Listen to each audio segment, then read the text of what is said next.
Hi friends, నమస్తే. Welcome to టీ Anu's kitchen Telugu. ఈరోజు రెసిపీ దోసకాయ కూర తినాలనిపించేస్తుందండి. నాకు ఇక్కడే దోసకాయలు దొరకవు, అందుకే ఏం చేద్దామని ఒక్కసారి ఆలోచించి డిసైడ్ చేసుకున్నాను. ఇదిగోండి, కీరాతో మనం ఎప్పుడు కూడా సలాడ్ చేసుకుంటాం, రైతా చేసుకుంటాము, ఇంకా ఎన్నో రకాలైన వెరైటీలు తయారు చేసుకోవచ్చు. కానీ ఈరోజు నేను కర్రీ తయారు చేసే విధానం చూపించబోతున్నాను. అది కూడా ఎటువంటి మసాలాలు ఏమీ లేకుండా చక్కగా ఒక్క టమాటా వేసుకొని ఒక ఆనియన్ వేసుకొని కర్రీ చేసుకుందాం. చాలా టేస్ట్గా ఉంటుందండి. అసలు ఇది రైస్లోకే కాదు, చపాతీలోకి, రోటీ, పుల్కాలోకి కూడా తీసుకోండి. చాలా మంచిది, చలవ చేస్తుంది, అలాగే టేస్ట్ బాగుంటుంది. కర్రీ తయారు చేసుకునే ముందు 2 ఎడ్జెస్ కట్ చేసేసుకొని ముందుగా టేస్ట్ చూడండి. ఒక్కొక్కసారి చేదు వస్తుంది, సమ్ టైమ్ చెక్కు తిక్కుండానే పీసెస్ కట్ చేసుకోవాలి. ఓకే ఫ్రెండ్స్, ముందు ఇవన్నీ కూడా పీసెస్ కట్ చేసేసుకుందాం. కీరా కర్రీ తయారు చేసుకోవడానికి ముందుగా ఇక్కడ ప్యాన్లో 2 టేబుల్ స్పూన్ ఆయిల్ వేస్తున్నానండి.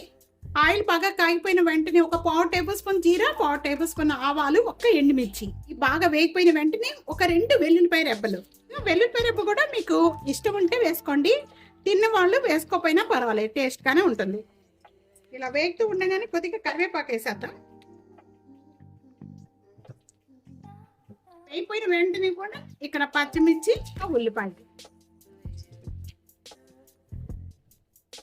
ఇక్కడ ఉల్లిపాయ మగ్గుతూ ఉండగానే సాల్ట్ వేసేస్తున్నాను. దీంట్లో సాల్ట్ ఎక్కువ పట్టదండి, చూసుకొని కూడా వేసుకోవచ్చు. ఉల్లిపాయ కొద్దిగా కలర్ చేంజ్ అయిపోయిన వెంటనే కూడా ఇప్పుడు టమాటా వేసుకుందాము. ఈ టమాటా కొద్దిగా సాఫ్ట్ అయ్యేంత వరకు కూడా మగ్గించేసుకోవాలి.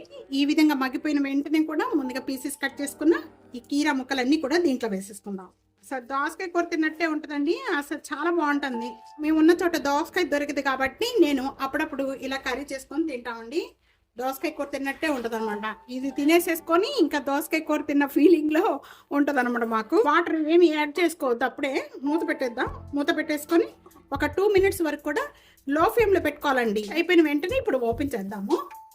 కూడా ఈ విధంగా కలర్ చేంజ్ అయిపోయిన వెంటనే ఒక 1/4 టేబుల్ స్పూన్ పసుపు వేస్తున్నాను. కారం అనేది ఒక 1/2 టేబుల్ స్పూన్ వేస్తున్నాను, ఎందుకంటే పచ్చిమిర్చి ఎక్కువ వేసుకున్నామండి, దీంట్లో ఎక్కువ పట్టదు. చూస్తున్నారు కదా, ఈ గ్లాస్తో నేను 1 గ్లాస్ వాటర్ యాడ్ చేస్తున్నాను. 4 మినిట్స్ అయిపోయాక ఇప్పుడు ఓపెన్ చేద్దామండి. గ్రేవీ అంతా చిక్కపడిపోయింది. ఇలా ఉంటే గ్రేవీ మనకి చపాతీలో కానీ రైస్లో కూడా కలుపుకోవడానికి బాగుంటుంది. చూస్తున్నారు కదా, ఇదిగోండి ఇలా చిక్కపడిపోయింది, బాగుంది. ఇంతవరకు చిక్కపడితే చాలు. ఇప్పుడు స్టవ్ బంద్ చేసేసుకుందాము. దీంట్లో మీకు కావాలనుకుంటే పాలు కూడా పోసుకోవచ్చండి, చాలా బాగుంటుంది. రెడీ అయిపోయింది, చాలా టేస్ట్గా ఉంటుంది. తప్పకుండా ట్రై చేయండి. ఏవి మసాలాలు కానీ ఎటువంటి ఏమీ లేకుండా చాలా టేస్ట్గా ఉండే కర్రీ అండి, తప్పకుండా ట్రై చేయండి. సరే,